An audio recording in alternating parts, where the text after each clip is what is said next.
আমাদের ধ্বংসের একটা বলেছি গোপন পাপ, আরেকটা বলেছি সম্পদ এবং প্রভাব প্রতিপত্তির লোভ, 3 নম্বর শয়তানের কুমন্ত্রণা, এরপরে বলেছি দুনিয়াকে প্রাধান্য দেওয়া, ডিরেক্ট দুনিয়াদার হয়ে যাওয়া, তারপরে বলেছি দাম্ভিকতা, এরপরে বলেছি যে দুনিয়ার কৃপণ স্বভাব এবং চরিত্র হয়ে যাওয়া, আর অন্তর অশুদ্ধ হয়ে যাওয়া। যে কিন্তু এই মানুষ কি কি কারণে ধ্বংস হয়ে যায়, মানুষ তার মর্যাদা থেকে নিচে চলে যায়, মানুষ কিভাবে ধ্বংস হয়ে যায়, কোরআন সুন্নাহর আলোকে আমার ক্ষুদ্র জ্ঞানে যতটুকু বের করতে পেরেছি তাতে আমরা দেখেছি মানুষ মূলত 7টা কারণে ধ্বংস হয়ে যায়। এই ধ্বংস মানে কি, সে আর মানুষ হিসাবে নিজের পরিচয় দিতে পারে না।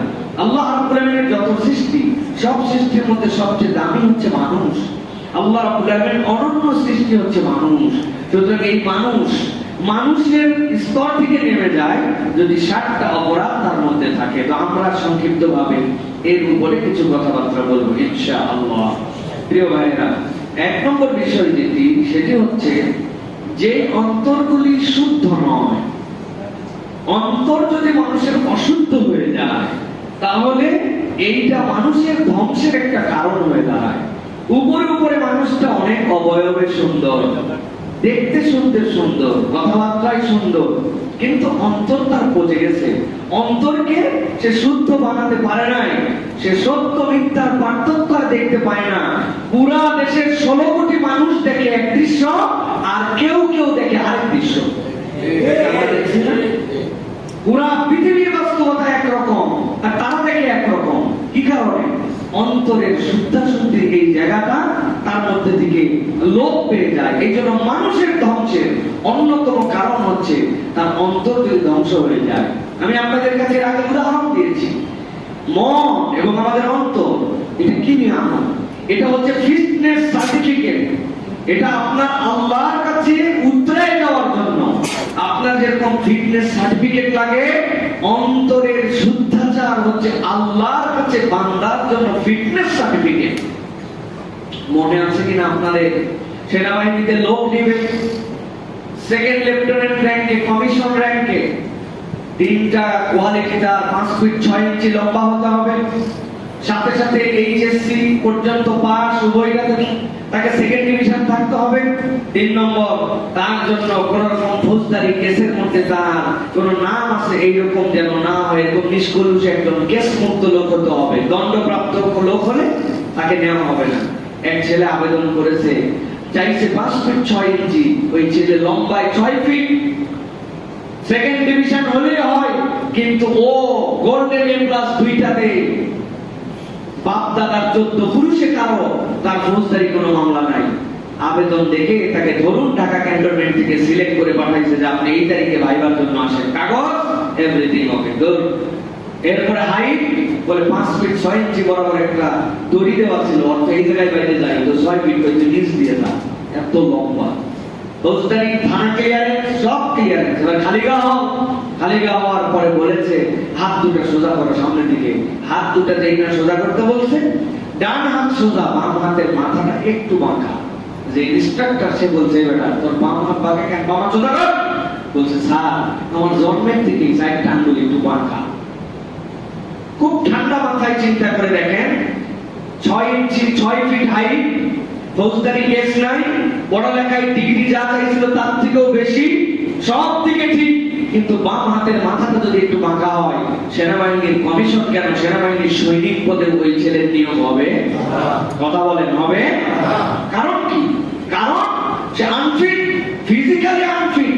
আল্লাহ রাব্বুল আলামিন কোরআনুল কারীমের মধ্যে ওই জন্য বলছেন, মানুষ তুমি যেই হও না কেন, যত বাড়াবাড়ি যত গরম যাই দেখাও, তোমার অন্তর যদি পরিশুদ্ধ না হয় তাহলে এই অন্তর অশুদ্ধ মানুষের কোন জান্নাতে যাওয়ার সার্টিফিকেট নাই। অতএব মানুষ ধ্বংসের অন্যতম কারণ সে যদি তার অন্তরকে কলুষ করে ফেলে।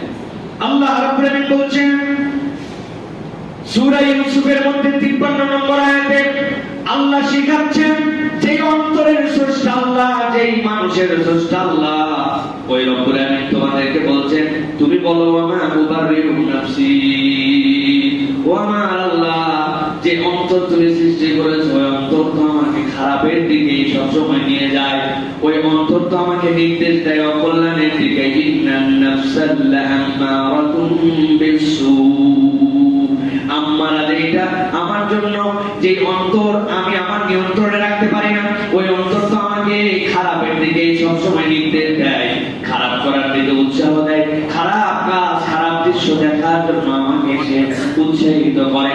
আল্লাহ বলছেন তবে হ্যাঁ ইল্লা মা রাহিমা রাব্বি, সেই অন্তরের প্রতি আল্লাহ দয়া করে, কেবল ওই অন্তরটাই গাইডেন্স প্রাপ্ত হয়ে সঠিক রাস্তায় চলে। আল্লাহ বলছেন ইন্না রাব্বি গফুরুর রহিম, তুমি জেনে থাকো তোমার রব মহা দয়ালয় মহা ক্ষমাশীল, অতএব তুমি তোমার এই কলুষিত অন্তর, যে অন্তর তোমাকে খারাপের দিকে পরিচালিত করতে চায়, ওইখান থেকে তোমার রাহিম রবের দয়ায় যদি তুমি এটাকে গাইড করে সঠিক রাস্তায় নিয়ে যাও, তোমার অন্তর ঘটিত আগের যত গুনাহ আছে রব্বুল আলামিন সেগুলো মাফ করে দিবে। এই জন্য আল্লাহ রাব্বুল আলামিন বলছেন দুনিয়ার মানুষ ভালো করে জেনে রাখো, এই আয়াতে কারিমার তাফসীর অনুযায়ী অপরিশুদ্ধ অন্তর যদি কারো হয় তার মধ্যে দুইটা জিনিস ঢোকে, একটা হচ্ছে লালসা আর দুই নম্বর হচ্ছে চাহিদার শিকার হয়। আপনার অন্তর যদি একবার কলুষযুক্ত হয়ে যায়, এটা এমন একটা চাহিদা দান করাবে আপনাকে, আর দুই নম্বর এমন একটা লালসা আপনার মধ্যে ঢুকাই দিবে যে আপনি এই অন্তরের কারণে দুনিয়াতেও ঘৃণিত হবেন, পরকালেও আল্লাহর কাছে ঘৃণিত হবে। এই জন্য যে অন্তরের মধ্যে এইরকম অপরিশুদ্ধতা আছে, প্রত্যেক ঈমানদারের দায়িত্ব হচ্ছে ওই অন্তরকে পরিশুদ্ধ করা। রব্বুল আলামিন কোরআনুল কারীমের মধ্যে বলছেন ক্বাদ আফলাহা মান তাযাক্কা ওয়া যাকারা ইসমা রাব্বিহি ফাসাল্লা বাল তুসিরুনাল হায়াতাদ দুনিয়া ওয়াল আখিরাতু খায়রুন ওয়া আবকা।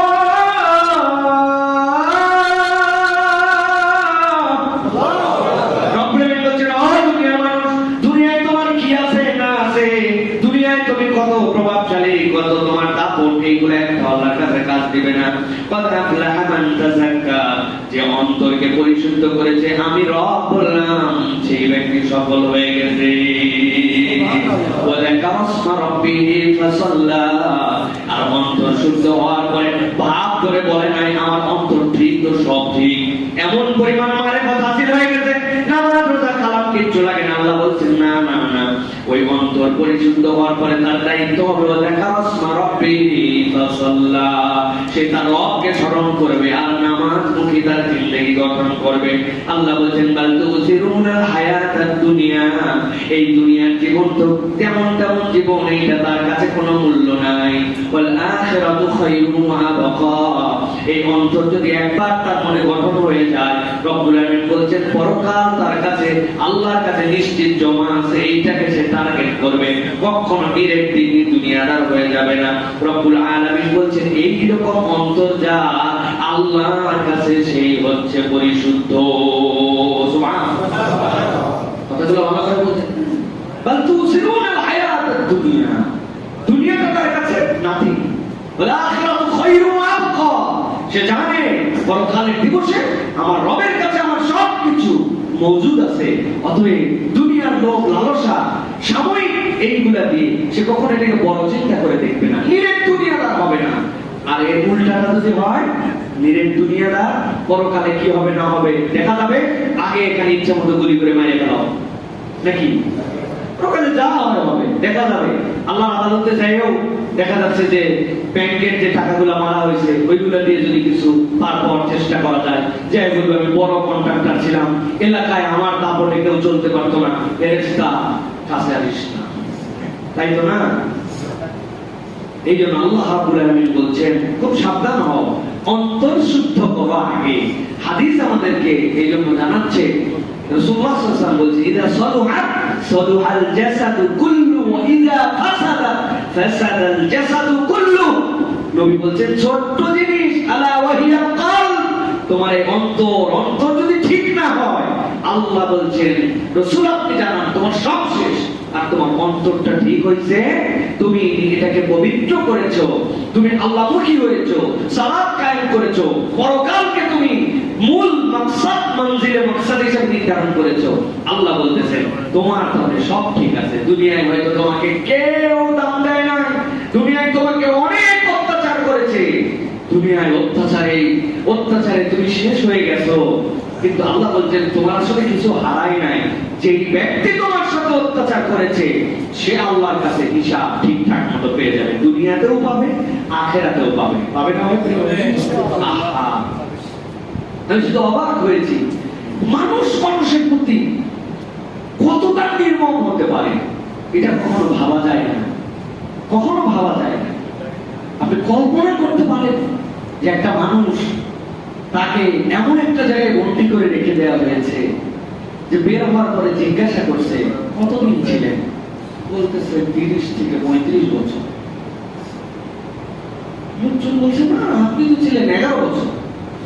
বলে আমি কেমনে বুঝবো বলো, যেখানে দিন বোঝা যায় না, রাত বোঝা যায় না, যেখানে সকাল বোঝা যায় না, সন্ধ্যা বোঝা যায় না, যেখানে আযান শোনা যায় না, যেখানে দিন রাতের আলোর পার্থক্য বুঝতে পারি না, ওই মানুষের কাছে 10টা বছর তখন 35 বছরের মতো মনে হয়েছে।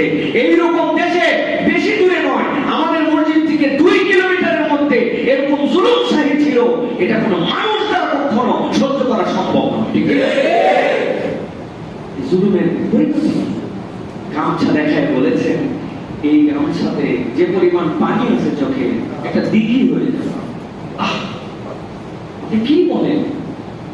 যে ধর্মের যে বর্ণের যত বড় অপরাধের মানুষ হোক, মানুষ মানুষের সাথে এটা করতে পারে, অথচ এগুলি সব আমাদের চোখের সামনে হয়ে গেছে।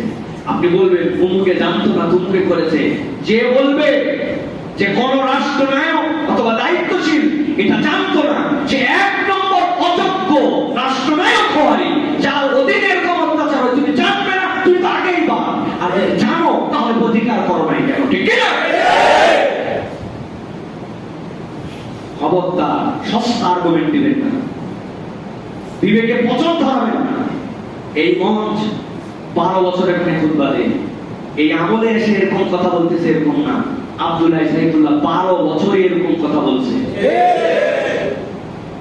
এই কথা আজকে বলতেছে না, 12 বছর আল্লাহ তো এরকম কথা এখান থেকে বলা হয়েছে। কিন্তু আপনারা তো শুধু কথা শুনে এখানে ঠিক ঠিক বলে চলে গেছেন, পেছনে আর আগে কি হয়েছে এইটা জানেন না। বাচ্চা কাচ্চাকে বাহিরে রাখা যেত না, কত ধরনের হুমকি ধামকি কত কিছু। কিন্তু প্রিয় ভাইয়েরা, সব অন্ধকারের শেষে আলো আসে, কিন্তু সেই আলো আসার পরে আমরা যেন সাবেক অন্ধকারের দিনগুলো ভুলে না যাই, সেখান থেকে শিক্ষা নেওয়া হচ্ছে ইমানদারের কাজ। নতুন অন্ধকার যেন সৃষ্টি না হয়। আরো কত অন্ধকার হয়তো আছে যে অন্ধকার আপনি জানেনই না, আপনি জানেনই না সে অন্ধকার, এরকম অন্ধকার আছে। দেখুন এই অন্ধকার থেকে আপনি পরিবর্তন কি দিয়ে হবেন ভাই? রাষ্ট্র পরিবর্তন হয়, পুলিশ পরিবর্তন হয়, ক্ষমতার পালাবদল হয়, কিন্তু সেই মানুষ তো সেই মানুষই রয়ে যায়, মানুষ তো পরিবর্তন হয় না। আল্লাহ এর জন্য মৌলিক কথা বলেছে যে তোমার মৌলিক পরিবর্তন, ক্বাদ আফলাহা মান তাযাক্কা, আপনি সফল হবেন যদি আপনার অন্তর পরিশুদ্ধ হয়। আমার অন্তর শুদ্ধ নয়, তাহলে আমি কিভাবে পরিবর্তনের মধ্যে আসবো? প্রিয় ভাইয়া, এই জন্য আমাদের ধ্বংস থেকে বাঁচার জন্য অন্তরকে ঠিক করতে হবে। প্রিয় ভাইয়া, এখন ক্বাদ আফলাহা মান তাযাক্কা, সফল হয়েছে যে পরিশুদ্ধ করেছে সে, এটা ব্যাখ্যা কি? ভালো করে বুঝেন, এটা ব্যাখ্যাও কোরআন সুন্নাহর মধ্যে দেয়া আছে। মান শাহিদা আল্লা ইলাহা ইল্লাল্লাহ ওয়া খালাল আন্দা ওয়া শাহিদা আন্নী রাসূলুল্লাহ, অন্তর পরিশুদ্ধের মাপকাঠি হচ্ছে আপনাকে নিরঙ্কুশ আল্লাহ রাব্বুল আলামিনের তাওহীদের সাক্ষ্য দিতে হবে এবং মুহাম্মদ সাল্লাল্লাহু আলাইহি ওয়াসাল্লাম আল্লাহর রাসূলের স্বীকার করতে হবে। আল্লাহ যত অবাধ্যতা এর সাথে আমার কোনো সম্পর্ক নাই, এই ডিক্লার দিতে হবে। এই তিন ডিক্লার না দিলে আপনি শুধু বলছেন আমার অন্তর ঠিক আছে, এই অন্তর ঠিক হওয়ার দাবি আল্লাহর কাছে গ্রহণযোগ্য হবে না। আল্লাহ সাক্ষ্য, আল্লাহর বিরোধিতার থেকে আপনার নিজেকে সরাতে হবে, মুহাম্মদ রাসূলুল্লাহ সাল্লাল্লাহু আলাইহি ওয়াসাল্লামকে নবী হিসেবে মেনে নিতে হবে। এটা হচ্ছে সফল মানুষের পরিচয়। আরেকটা ব্যাখ্যার মধ্যে আছে তাহহারা নাফসাহু মিনাল আখলাকিল রাযিলা ওয়া তাবা'a মা আনজালাল্লাহু আলা রাসূলিহি, যত খারাপ অভ্যাস সেখান থেকে নিজেকে বাঁচাতে হবে। আর আল্লাহর নবীর অনুসরণ করতে হবে। এখন আমার নামাজি আমি কিন্তু মিথ্যাবাদী, নামাজি আমি কিন্তু গালি দেই, নামাজি আমি দোকানের মধ্যে আমি 2 নম্বর মাল 1 নম্বর বলে বিক্রি করি, নামাজি আমি মাপার সময় কম দেই, নামাজি আমি যখন অন্যায় দেখি অন্যায়ের কথা বলি না, নামাজি আমি চাটুকর, আগের গভর্নমেন্টের সময় চাটুকারিতা করছে, এখন ভিন্ন গভর্নমেন্টের চাটুকারিতা করছে, নামাজ পড়ে কালাম পর হজ করে, চাটুকর, তেলবাজ, ফাঁকবাজ, এটা কোনো ইমানদারের চরিত্র হতে পারে না। প্রিয় ভাইরা, অতএব আল্লাহর বিরোধিতা থেকে আপনাকে এখান থেকে আপনাকে বিরোধিতাকারী হতে হবে, আল্লাহর যত অবাধ্যতা সেখান থেকে আপনাকে নিজেকে সরাই নিতে হবে। প্রিয় ভাইরা, এটা হচ্ছে আপনার আমার অন্তরের জন্য এটা হচ্ছে অন্যতম একটা ডোজ। অতএব মুখস্থ করে ফেলেন যে আমরা ধ্বংসপ্রাপ্ত হব যদি আমাদের অন্তর শুদ্ধ না হয়। বাড়ি গাড়ি টাকা পয়সা সব হয়ে গেছে কিন্তু অন্তর শুদ্ধ হয় নাই, কোরআন সুন্নাহ অনুযায়ী আপনার কিচ্ছু হয় নাই। ভালো করে মনে রাখবেন, এটা 1 নম্বর কারণ। 2 নম্বর কারণ হচ্ছে কৃপণতা। কি বলেন? কৃপণতা মানুষকে ধ্বংস করে দেয়। ভালো করে বলছেন, কৃপণতা কিভাবে ধ্বংস করে? নবী করিম সাল্লাল্লাহু আলাইহি ওয়াসাল্লাম বলেছেন, ইয়াকুম ওয়াস-সুলম ফাইন্নাস সুলমা হুয়া যুলমাতুন ইয়াউমাল কিয়ামাহ ওয়াত্তাকুশ-শুহহা ফাইন্নাস শুহহা আহলাকা মান কানা ক্বাবলাকুম। নবীজি বলছেন, জুলুম থেকে বাঁচো। জেনে রাখো কিয়ামতের দিনে তোমার একটা জুলুম শত অন্ধকার তোমার সামনে নিয়ে আসবে, সেই দিন আর আসতে পারবে না। আজকে যে পরিমাণ অপরাধী, সকল অপরাধীর বিচার করলে বাংলার কোন গোরস্থানের জায়গা হবে না। কি মনে হয়? আচ্ছা বলেন তো, আমার যে ভাইটাকে হত্যা করে ফেলা হলো, যেই বাচ্চাটা ওই জালনার মধ্যে শিশু হত্যা হয়ে গেল, পুরা দুনিয়া যদি বলা হয় যে পুরা দুনিয়া আপনাকে দেওয়া হয়েছে, ওই বাচ্চার জীবন মিলবে? জীবন মিলবে? তাহলে আপনি যে জুলুম করলেন, তাহলে আপনার জুলুমে আপনাকে 1000 কোটি বার যদি আপনাকে হত্যা করা হয়, তাও তো এই জুলুম শেষ হবে না। এই জন্য নবীজি বলছেন, ভালো করে সাবধান হও, ইয়াকুম ওয়াস-সুলম ফাইন্নাস সুলমা যুলমাতুন ইয়াউমাল কিয়ামাহ। তোমার জন্য এমন অন্ধকার নিয়ে আসবে কিয়ামতের দিনে যেটা তুমি হিসাব মেলাতে পারবে না। প্রত্যেকে সাবধান হও। নবীজি বলছেন, ওয়াত্তাকুশ-শুহহা, কৃপণতা থেকে বাঁচো, কৃপণতা থেকে বাঁচো। তোমাদের পূর্বের যত কম ধ্বংস হয়েছে, এক কৃপণ হয়ে যাওয়ার জন্য ধ্বংস হয়ে গেছে। প্রিয় ভাইরা, টাকা মানে আমার, কামাই মানে আমার, আমি কোনো জায়গায় খরচ করি না, মনে করছি আমি খালি গুনবো আর রাখবো, আমার কামাই আমার কামাই। এই মেন্টালিটির কারণে আল্লাহ অতীতের কমকে নবী বলছেন ধ্বংস করে দিয়েছে। তার মানে কি? কৃপণ মানুষদের দ্বারা জুলুম আস্তে আস্তে বাড়ে। এখন এই কৃপণতার লেভেল কয়টা?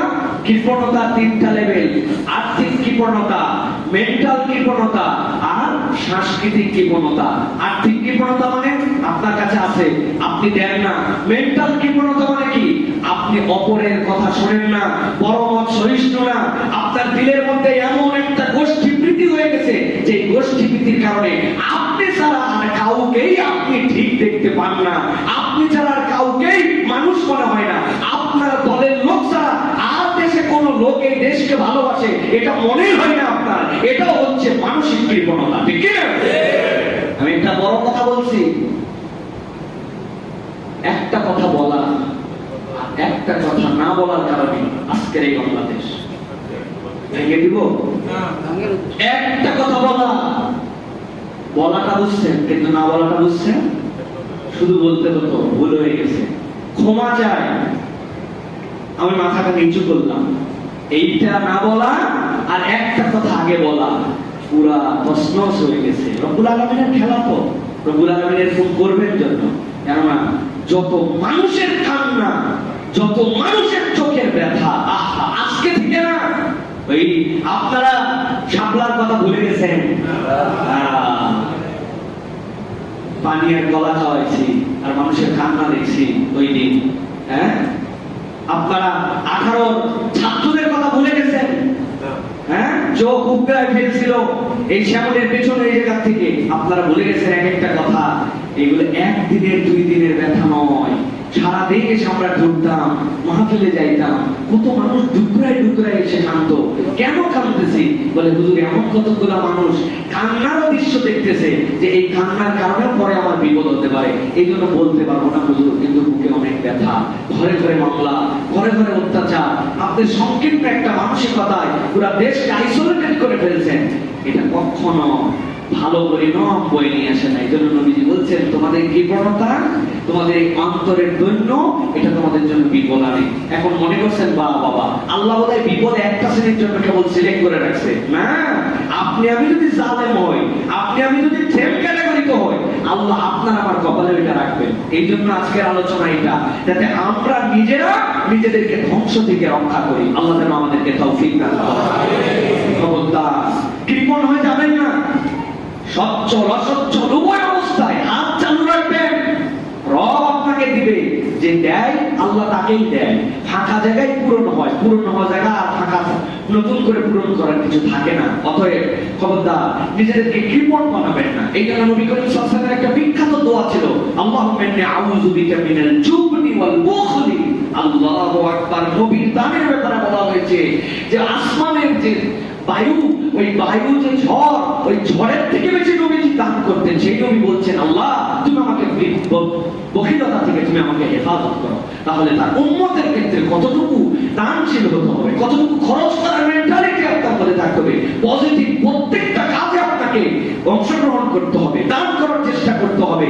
কোনো অজুহাতে বখিল হওয়া যাবে না প্রিয় ভাইরা। শয়তান আমাদেরকে বখিল বানানোর জন্য চেষ্টা করে প্রিয় ভাইরা। কোরআন কারীমের বিখ্যাত ঘটনা আছে 59 নম্বর সূরা হাশরের 9 নম্বর আয়াতে পড়ে দিবেন বাসায়, যে কত বড় ঘটনা আল্লাহ সাহাবীদের ঘটনা এখানে উল্লেখ করেছেন। ওয়ালাউ কানা বিহিম খাসাসা ওয়া মান ইউকা শুহা নাফসিহি ফাউলাইকা হুমুল মুফলিহুন। তাদের চাহিদা ছিল, কিন্তু নিজের চাহিদার উপর অপর ভাইকে প্রায়োরিটি দিয়েছে, অপর ভাইয়ের জন্য সে খরচ করেছে। আল্লাহ কোরআনে ঘটনা উল্লেখ করে স্বয়ং আসমানে আল্লাহ বান্দার এই কার্যক্রম থেকে এসেছেন। সুবহানাল্লাহ। অতএব প্রিয় ভাইরা, আমাদের ধ্বংসের অন্যতম একটি কারণ হচ্ছে যে আমরা বখালতি করি, আমরা হচ্ছে সবসময় কৃপণতা করি। এটা থেকে আমাদেরকে বাঁচতে হবে প্রিয় ভাইরা। আল্লাহ রাব্বুল আলামিন কোরআনুল কারীমের মধ্যে বলছেন, ওয়ালা ইয়াহসাবান্নাল্লাযীনা ইয়াফখালুনা বিমা আতাআহুমুল্লাহু মিন ফাদলিহি ওয়া খায়রাল লাহুম বাল হুয়া শাররুল লাহুম। আল্লাহ রাব্বুল আলামিন বলছেন দুনিয়ার মানুষ কত ক্ষেত্রে এমন কৃপণতা করে, সে মনে করে এইটা যদি আমি দেই তাহলে এইটা আমার জন্য ভালো হবে। কিন্তু আল্লাহ বলছেন সে জানে না কোনটা ভালো। সে ভাবে এইটা ভালো, কিন্তু এইটা তার জন্য খারাপ।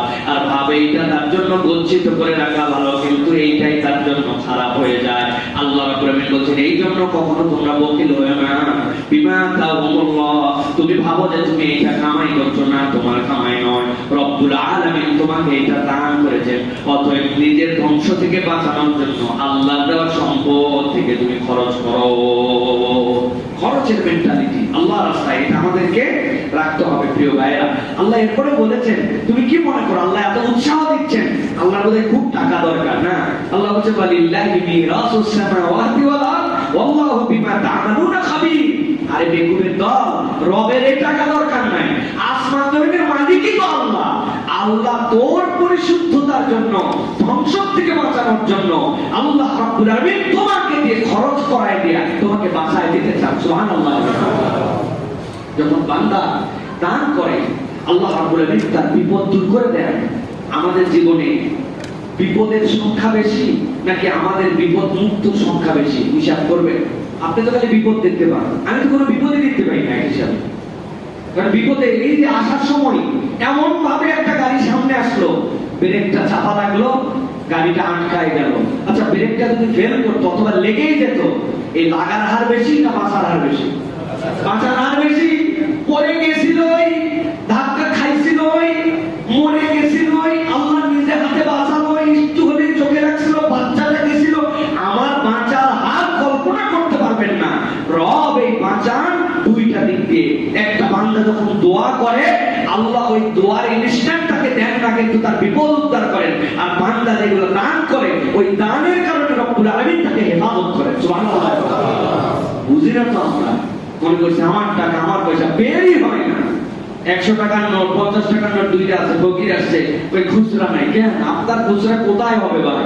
আপনি এত ছোট হয়ে গেলেন কেন? আপনি ফকিরের থেকেও তো অনেক ক্ষেত্রে ছোট হলেন, সকলের জন্য নয়। কিন্তু আপনি খুচরা রোজাতের সময় দিলেন কেন? দেন না, একদিন 50 টাকায় দেন, আল্লাহ যদি তৌফিক দেয় আপনাকে। এরকম না আপনি ফকির হয়ে যায় আপনাকে ফকিরাতের জন্য দান করতে, বিষয় এরকম নয়।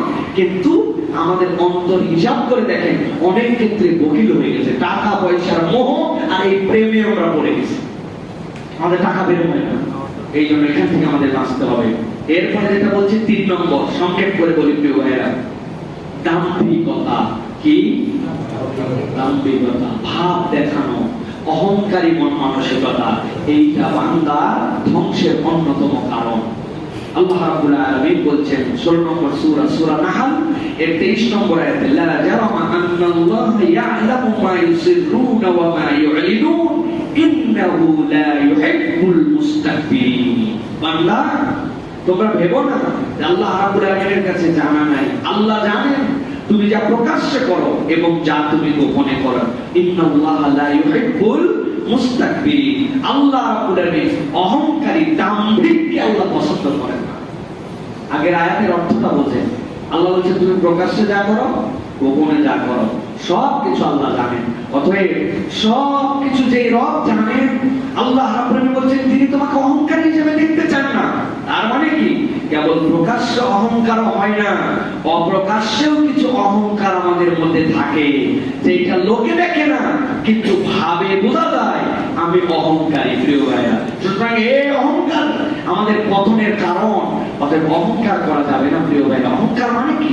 অহংকারের বেসিক সংজ্ঞা মনে রাখবেন, অন্যের তুলনায় নিজেকে শ্রেষ্ঠ ভাবা। বাস বেসিক, অন্যের তুলনায় নিজেকে শ্রেষ্ঠ ভাবা। হাদিস কি?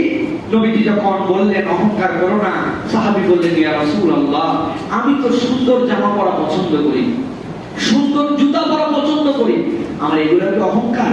নবীজি বললেন না না, তুমি যদি তোমার তুলনায় অন্যকে নিচু ভাবো সেটা তোমার জন্য অহংকার। আমি একটা সুন্দর পোশাক পরতেই পারি কিন্তু আমারটাই সেরা, অমুকেরটা খারাপ, আমার মতো কেউ আছে কিনা, আমি, এই জিনিস কিন্তু আমাদের জন্য পতনের কারণ। প্রিয় ভাইয়েরা, আপনারা খেয়াল করে থাকবেন, এই কথাটা আমরা এই বিগত বহুদিন ধরে দেখেছি।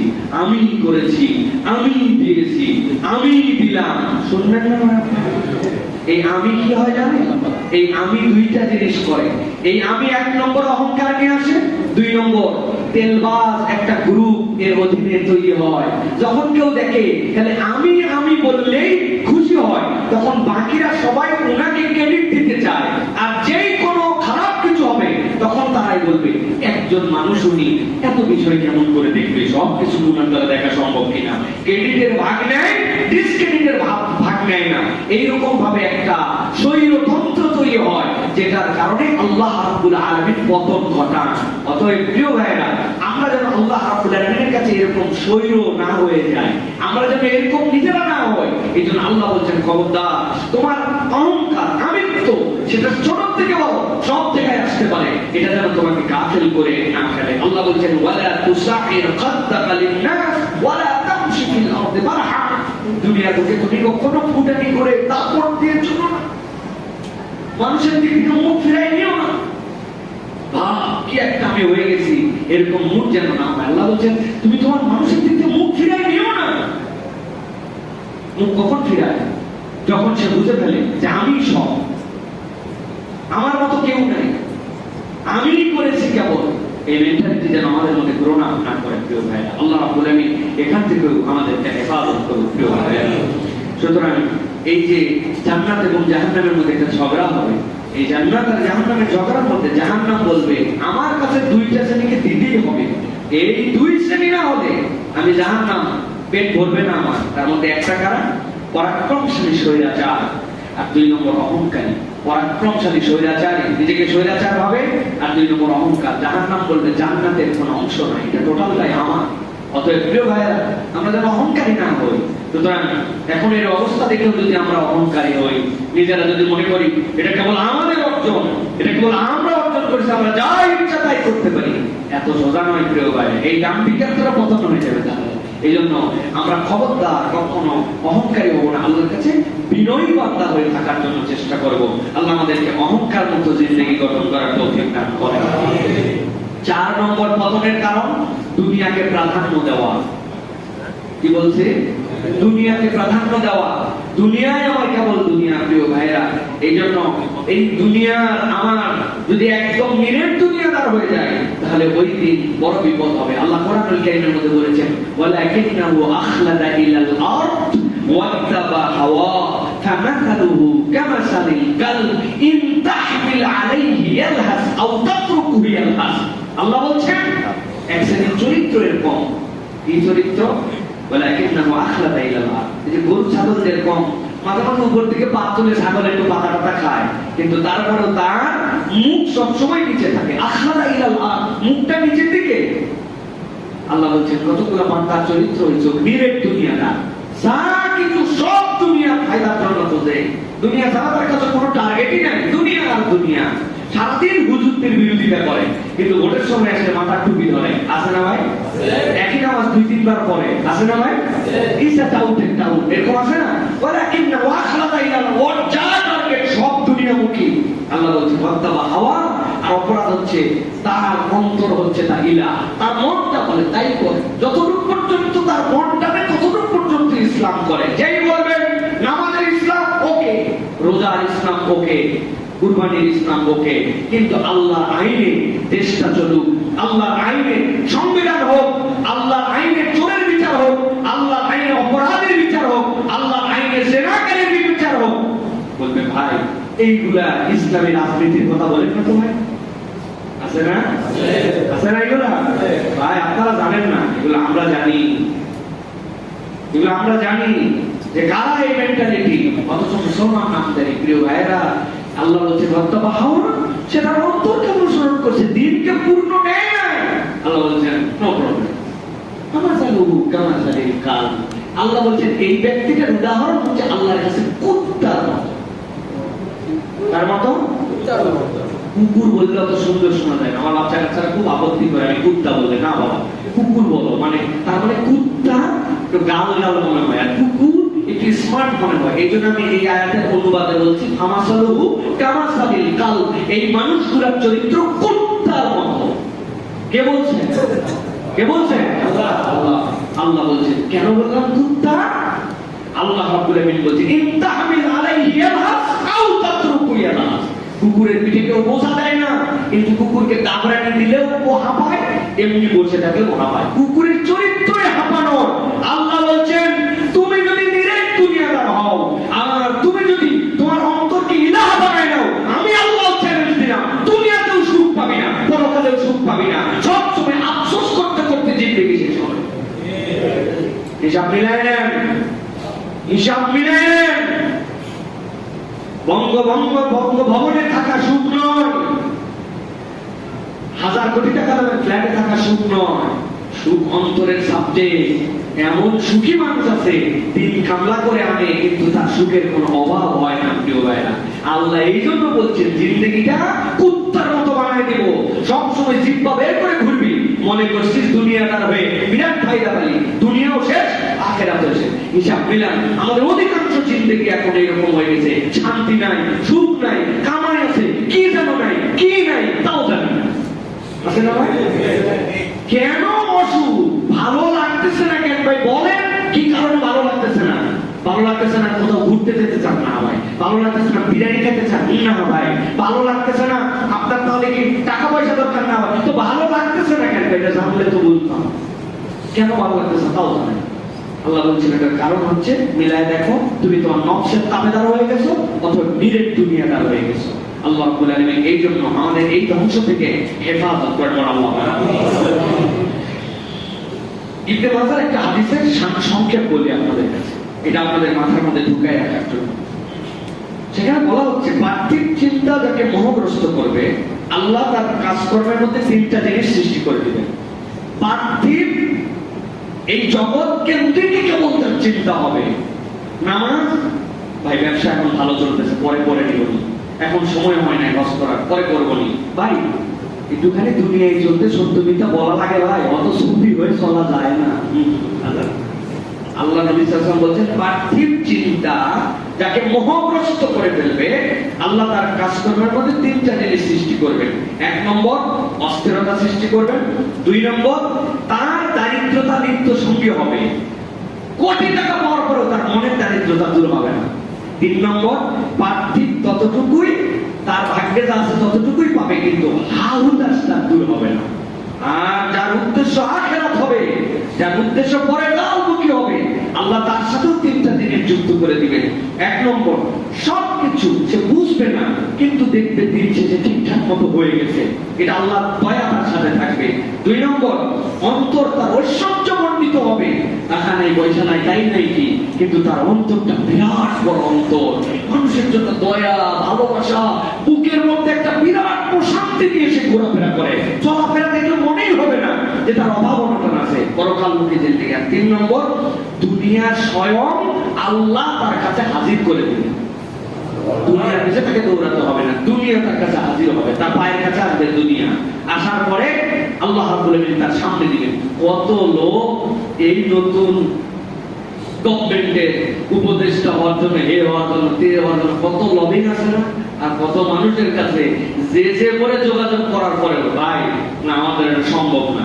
আল্লাহ রাব্বুল বলছেন তোমার জিন্দেগির মোটিভ ঠিক করো, রব্বুল আলামিন তোমার কাছে এগুলো হাজির করে দিবেন। অতএব এই জিনিসটা মনে রাখতে হবে প্রিয় ভাইরা, যে আমরা পার্থিব চিন্তা যদি মোহগ্রস্ত করবে আমাদেরকে, আল্লাহ রাব্বুল আলামিন বলছেন তার সাথে তিনটা কাজ করবো, তার সাথে যুক্ত হয়ে যাবে। অস্থিরতা সৃষ্টি করবে, দারিদ্রতা তার নিত্য সঙ্গী, পার্থিব ততটুকুই যা তার ভাগ্যে আছে, কিন্তু হুদাস পুরাবে না। আর যার উদ্দেশ্য আখিরাত, সবকিছু আল্লাহ দয়ে সুষ্ঠু হবে, অন্তর ঐশ্বর্যমণ্ডিত হবে। আর তিন নম্বর, দুনিয়াকে আল্লাহ তার সামনে হাজির করে দিবেন। অতএব প্রিয় ভাইয়েরা, আমাদেরকে এই জিনিসটা সবসময় মনে রাখতে হবে যে দুনিয়াকে প্রাধান্য দেওয়া আমাদের সুযোগ নাই, পরকালমুখী আমাদের জীবন লাগবে। 5 নম্বর, মানুষ ধ্বংসের কারণ শয়তানের কুমন্ত্রণা। এটা আমরা বুঝি না, শয়তানের কুমন্ত্রণাটা কি এটা আমরা বুঝি না। আল্লাহ রাব্বুল আলামিন 11টা আয়াতে কারিমা 2টা সূরার মধ্যে দিয়েছেন, যেটা ফালাক আর নাস। এটা আমাদের নিত্য পাঠ্য, নিত্য গবেষণা এবং নিত্য অনুভবের মতো বিষয়। রব্বুল আলামিন এখানে কি চমৎকার করে এই পুরো কোরআনের বিষয়বস্তু কি বলেন তো? হ্যাঁ, কোরআনের সাবজেক্ট কি? মানুষ। এই কোরআনের সাবজেক্ট মানুষ, এই পুরো কোরআনের সাবজেক্ট হচ্ছে মানুষ। আল্লাহ রাব্বুল আলামিন উপসংহার দিচ্ছেন ওই মানুষের জন্য, কুল আউযু বিরাব্বিল ফালাক মিন শাররি মা খালাক মিন শাররিন নাফাসাতি ফিল উকাদ ওয়া মিন শাররি হাসিদিন ইযা হাসাদ। আল্লাহ রাব্বুল নাস, মালিকিন নাস, ইলাহিন নাস, মিন শাররি ওয়াসওয়াসিল খান্নাস। আল্লাহ যে এই যে প্রত্যেকটা জিনিসের কনক্লুশন দিলেন কি? শয়তানের কুমন্ত্রণা। শয়তান আপনাকে আমাকে গাফেল করে দিতে চায়, সব বুঝের পরে শয়তান শেষ করে। অতএব রব্বুল আলামিন এই জন্য বলছেন তোমাদের প্রত্যেকের সাথে শয়তান আছে। নবী করিম সাল্লাল্লাহু আলাইহি ওয়াসাল্লাম বললেন এই শয়তানের নাম তারিন। শয়তানের নাম কি? প্রত্যেক মানুষের সাথে। সাহাবায়ে কেরাম তো স্পষ্টভাষী, ইয়া রাসূলুল্লাহ আপনার সাথেও? আপনি আমাদের পয়গম্বর, আপনার সাথে? নবী বলেন হ্যাঁ, আমার সাথেও একটা শয়তান কারিন ছিল, কিন্তু একমাত্র শয়তান সে যাকে আমি দ্বীনের দাওয়াত দেওয়ার পরে সে আমার অনুসারী হয়ে গেছে, সে মুসলমান হয়ে গেছে। সুবহানাল্লাহ। অতএব নবীকে গাইড করেন আল্লাহ, তাকে শয়তান তাকে কুমন্ত্রণা দেওয়ার ক্ষমতা রাখে না। এছাড়া সকলের সাথে শয়তান আছে। এই জন্য আল্লাহ রাব্বুল আলামিন কোরআনুল কারীমের মধ্যে বলেছেন, কামাসালিশ শাইতান ইয ক্বালা লিল ইনসানি উকফুর ফালাম্মা কাফারা ক্বালা ইন্নী বারীউম মিনক ইন্নী আখাফুল্লাহ রাব্বাল আলামিন। শয়তান ঈসা শয়তান বলে কুফরি কর, বেটা তোর একটা বুঝ নাই, তুই সে 1450 বছর পুরাতন আইনের পিছে তুই ছুটিস, তুই না নতুন বাংলাদেশের লোক, নতুন আইনের পিছে তুই ছুটবি, মডার্ন ওয়ার্ল্ডের লোক, মডার্ন ব্রিটিশের আইনের পিছে ছুটবি। গাধা তো দাদা, আল্লাহর আইনের মধ্যে চলে না, তুই ব্যাগ টেনে নিয়ে যা। ও বলছে উকফুর। আর যখন বান্দা মেনে নেয়, হ্যাঁ ঠিক আছে, হ্যাঁ আমাদের আইনেও আমরা বিচার শাসন প্রশাসন এই সেই করতে পারি, কিয়ামতের দিন যখন ধরা হবে তখন বলবে ওরে বাবা রে বাবা, ইন্নী বারীউম মিনক, আমি তোমার থেকে 100 হাত দূরে, আমি আল্লাহকে ভয় করি, আমি এর সাথে নাই। পুরা শয়তানি চরিত্র আল্লাহ কোরআনুল কারীমের মধ্যে বলেছেন। 59 নম্বর সূরা 16 নম্বর আয়াত, ভালো করে দেখে নেবেন প্রিয় ভাইরা। অতএব শয়তানের কুমন্ত্রণা থেকে আমাদেরকে বাঁচার জন্য চেষ্টা করতে হবে প্রিয় ভাইরা। এই জন্য এই শয়তানের কুমন্ত্রণা কি? নবী করিম সাল্লাল্লাহু আলাইহি ওয়াসাল্লাম বলেছেন কোন দিক থেকে বেশি ঢোকে? রাসূলুল্লাহ সাল্লাল্লাহু আলাইহি ওয়াসাল্লাম বলেছেন লোভ মানুষকে বেপরোয়া করে তোলে, আর বেপরোয়া মানুষ পাপাচারী হয়। আমাদের লোভ যেখানে বুঝবেন এই জায়গায় মানুষ বেপরোয়া হয়ে যায়, মানুষের কোনো পরোয়া করে না কাউকে। লোভ, এই যে আজকে বাংলাদেশের এই পরিবেশ ভাই সবকিছুর সাথে রিলেট করেন, আপনি বলবেন কিসের ভাই? লোভ। না, আমাকেই থাকতে হবে, যা ভালো সব শেষ করে ফেলে দাও, হ্যাঁ একদম শেষ করে ফেলে দাও।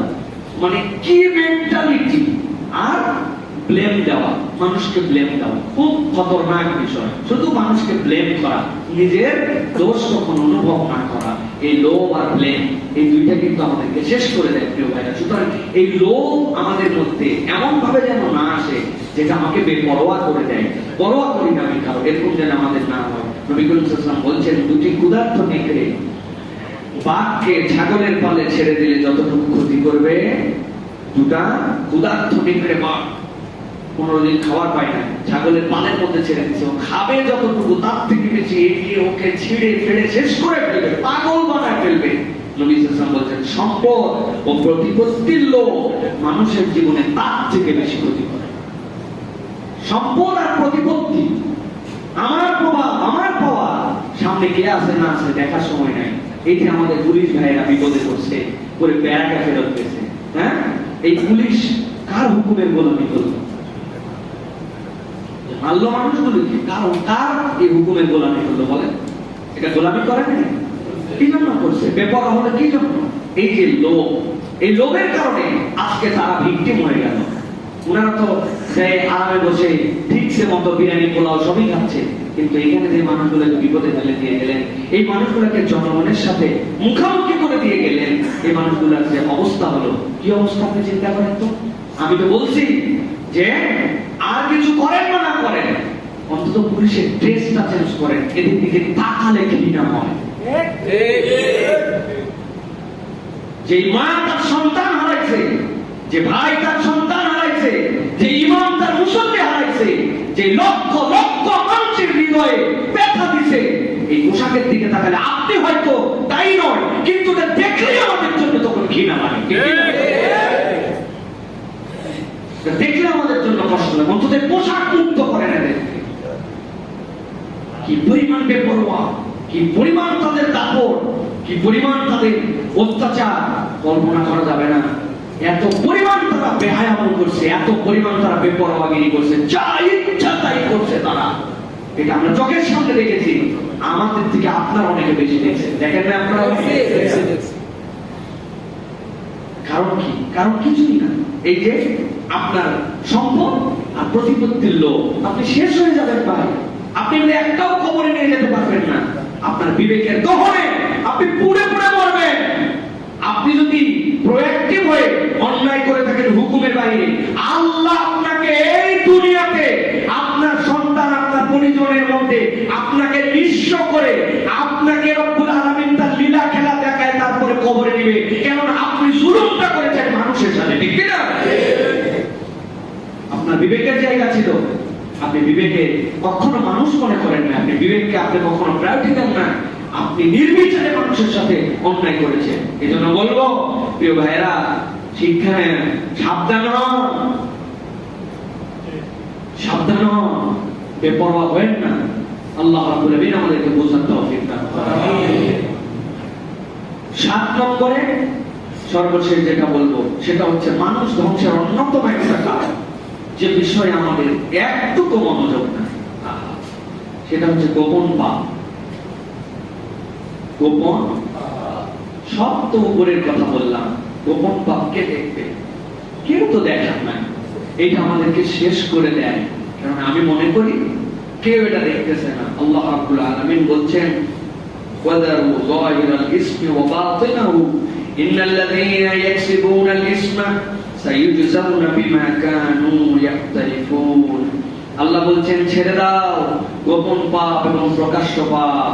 তুমি যে পাপ করছো, এইগুলো যদি তুমি করো, এইগুলো যদি তুমি তোমার সাথে রাখো, আল্লাহ রাব্বুল আলামিন তোমাকে এই কুকর্মগুলো তোমাকে আল্লাহর কাছে এমন ভাবে দান করাবে, ওই দিন আর বাঁচার উপায় থাকবে না, আর দুনিয়াতেও তিলে তিলে আমরা ধ্বংস হয়ে যাব। গোপন পাপ, এটা ভালো করে বোঝেন, চোখের গোপন পাপ, অন্তরের গোপন পাপ, এমন পাপ যে পাপ আমি ছাড়া কেউ জানে না, এরকম পাপাচারী প্রত্যেকটা প্রাণ আজকে ভরপুর। বাহিরের কথা, সরকারের সমালোচনা, পুলিশের সমালোচনা, গভর্নমেন্টের সমালোচনা, এগুলো করলে মজা লাগে, এগুলো অনেক পাপাচারের সাথে আমরা সরাসরি জড়িত নয়, কিন্তু আমি যে ব্যক্তিগত গোপন পাপ করছি, এই গোপন পাপের হিসাব আল্লাহর কাছে কিভাবে দিব? ইমাম শাফি রাহমাতুল্লাহি আলাইহি বলেন, দুনিয়ার মানুষ জেনে রাখো, তিনটা কাজ মানুষের জীবনের সবচেয়ে কঠিন। ইমাম শাফি রহমতুল্লাহ আলাইহি বলেন, মানুষ জেনে রাখো, তিনটা কাজ মানুষের জীবনে সবচেয়ে কঠিন। শুনতে সহজ, কিন্তু ভেবে দেখো।